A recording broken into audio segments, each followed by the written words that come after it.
Barchaga assalomu alaykum, hurmatli kompyuterchilar. Bugun biz sizlar bilan kompyuterimizda xavfsizlik va maxfiyligimizni ta'minlab beruvchi va ko'pchiligimiz bilmagan 9 ta parametrni ko'rib chiqamiz. Xo'p, tushuntirishlar parametrlar davomida bo'ladi. Kompyuterlaringiz tayyor bo'lsa, boshladik.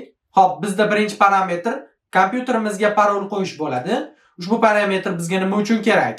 Xo'p, kompyuterimizga parol qo'yish o'z xavfsizligimiz va ma'lumotlarimiz xavfsizligi yuzasidan bo'ladi va siz kompyuteringizga parol qo'yish orqali ma'lumotlaringizni begona ko'zlardan saqlashingiz mumkin.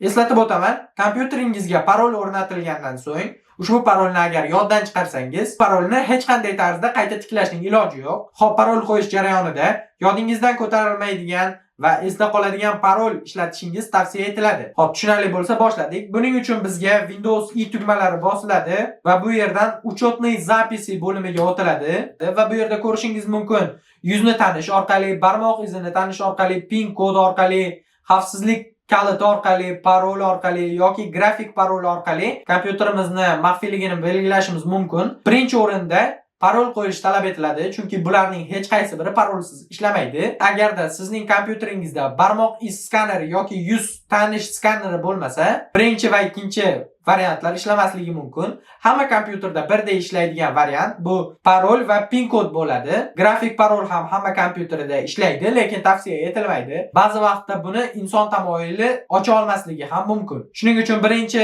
o'rinda parolni ko'rib chiqamiz. Parol qo'yish uchun parol bo'limiga bosiladi, добавить tugmasi bosiladi va bu yerda создание пароля oynasi ochiladi. Ushbu oynada birinchi qatorga yangi parolni, ya'ni kompyuterimizga qo'ymoqchi bo'lgan parolni kiritishimiz kerak. Ikkinchi qatorda parolni tasdiqlashimiz, uchinchi qatorda esa podskaska, ya'ni o'zimiz eslab olishimiz uchun parolga eslatma qo'yib ketishimiz talab etiladi.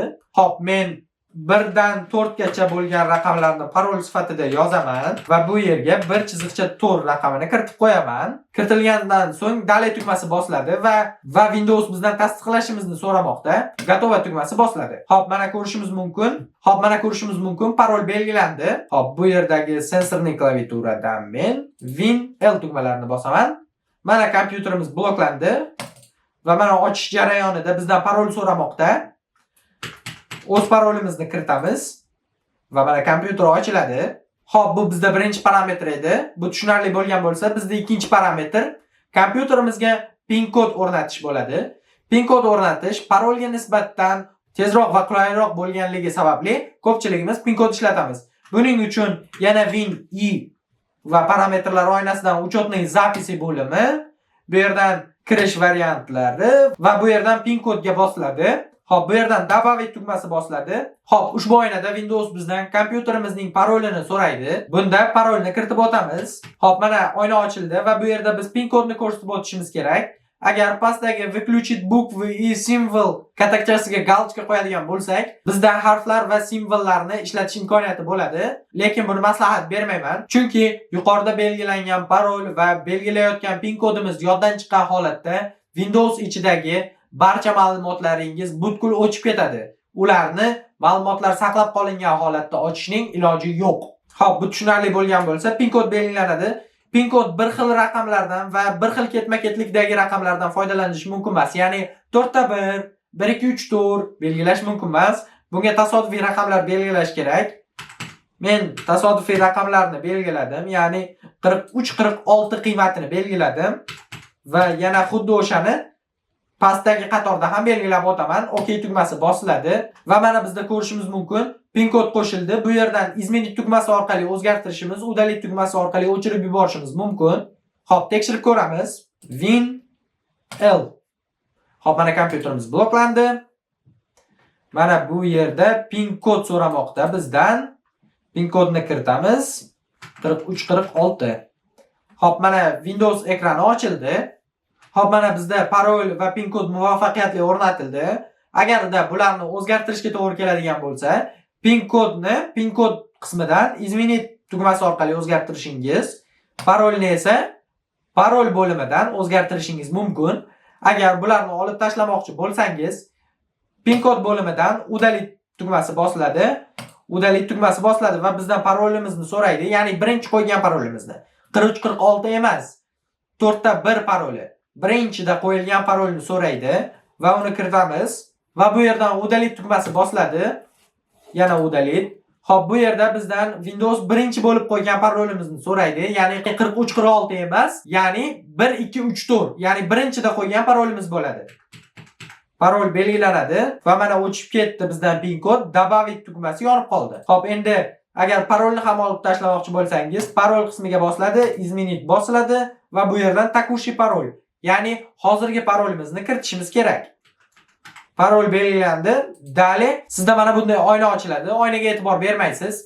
Daley tugmasi bosiladi va готов tugmasi bosiladi. Xo'p, mana bizdan parol olib tashlandi. Klaviaturadan Windows L tugmasini bosib kompyuterni bloklaymiz. Kompyuterni ochish jarayonida VT knopkasi bo'ladi. VT knopkasini bosib kompyuterni ochib olamiz. Xo'p, bu ham juda oddiy va oson parametrlardan biri edi. Bu ham tushunarli bo'lgan bo'lsa, bizda 3-parametr. Xo'p, buning uchun ham bizga parametrlar dasturi kerak bo'ladi. Windows i tugmalari bosiladi, personalizatsiya bo'limiga o'tiladi va bu yerdan ekran blokirovka qismiga o'tiladi.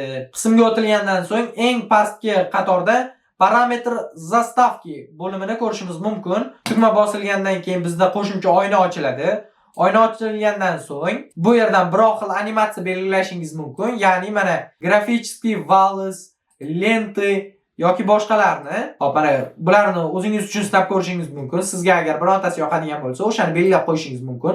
Bizda pustoy ekran va bu yerdan interval belgilanadi. Ya'ni kompyuteringiz maksimum qancha vaqt ishlatilmagan holatda qolib ketsa, keyin bloklashingiz kerakligini eslatib o'tadi. Hop, bu yerda interval belgilanadi. Ya'ni 1 daqiqa, 2 daqiqa, 3 daqiqa. Eng tavsiya etilgan vaqt bu 5 daqiqa bo'ladi. Xo'p, bu yerdagi начинаться ekran вход в систему katakchasiga galchka qoldiriladi va переменить tugmasi bosilgandan so'ng OK qilib chiqib ketiladi. Xo'p, mana endi kompyuterimiz 5 daqiqa foydalanilmasa, ekran blokirovkaga, ya'ni agarda sizda parol qo'yilgan bo'lsa, blokirovka ekraniga o'tadi. Bu ham juda oddiy parametr hisoblanadi. Bu ham tushunarli bo'lgan bo'lsa, keyingisiga o'tamiz. Xo'p, bu ham tushunarli bo'lgan bo'lsa, keyingisiga o'tamiz. Keyingisi bizda Windowsda yashirin papka yaratish bo'ladi.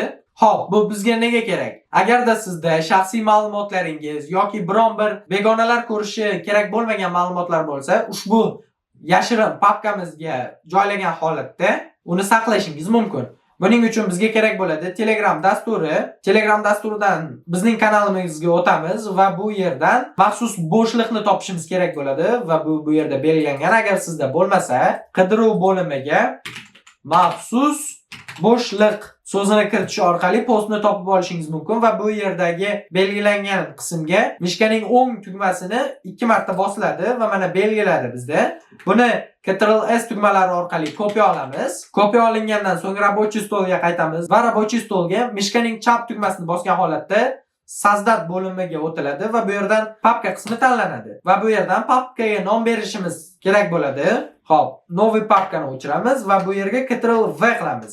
Xo'p, bizda maxsus bo'shliq belgilandi. Enter tugmasini bosish orqali papkamizni nomsiz qilib saqlab olamiz. Xo'p, papka saqlangandan keyin uni kerakli qismga joylashtirib olamiz va mishkaning chap tomon qismi orqali свойства bo'limiga o'tiladi va ushbu qismdan настройка qismiga o'tiladi.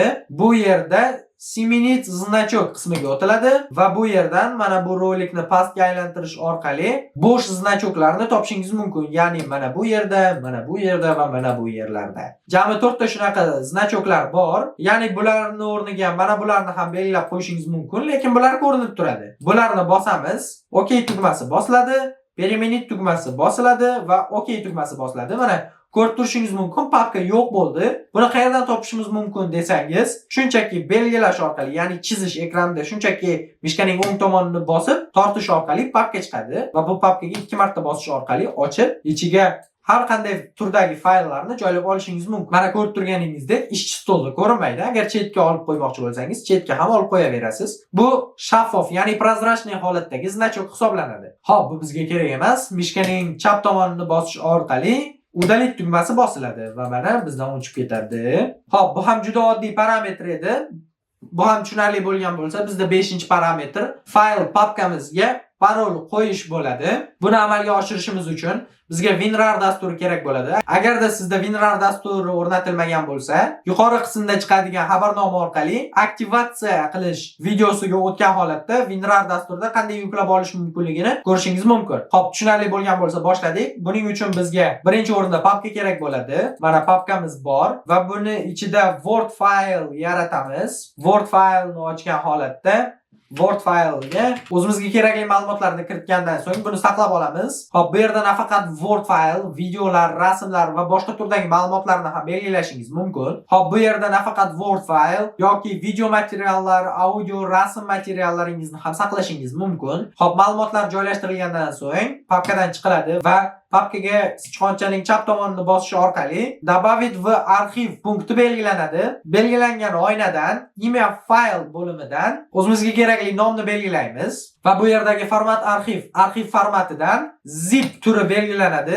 va bu yerdagi metod upakovkadan maksimalniy parametri belgilanadi. Xo'p, bundan keyin установить parol tugmasi bosiladi. Xo'p, va oyna ochilgandan so'ng o'zimizga kerakli parolni kiritamiz. Men PC media parolini kiritdim. Xo'p, parollar kiritilgandan so'ng bu yerdagi отображать parol при вывод katakchasiga galочка qo'yish orqali parolimizni tekshirib olishimiz mumkin. Menda hammasi joyida va bu yerdan oxirgi qismdagi katakchaga ham galочка qoldiriladi. OK tugmasi bosiladi. Agarda sizda fayl arxivga ko'chirilgandan so'ng o'chib ketish kerak bo'lsa, удаление файл после архивации katakchasiga galочка qoldirasiz va bu yerdan OK tugmasini bosasiz. Boshqa parametrlarni o'zgartirish tavsiya etilmaydi.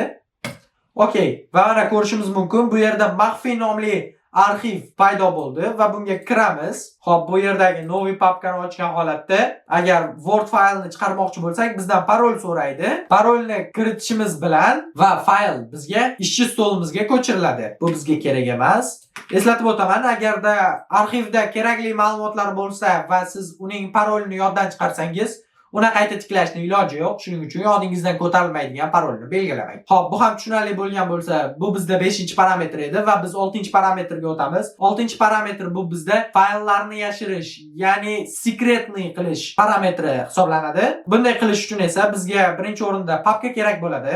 Создание bo'limidan papka belgilanadi va bu yerdan o'zimizga kerakli biron bir fayllarni qoldiramiz. Fayllar qoldirilgandan so'ng mishkaning chap tomon tugmasini bosgan holatda свойствоdan secretly katakchasiga galочка qoldiriladi va bu yerdan переменить tugmasi bosilgandan so'ng OK tugmasi bosiladi va yana OK tugmasi bosiladi.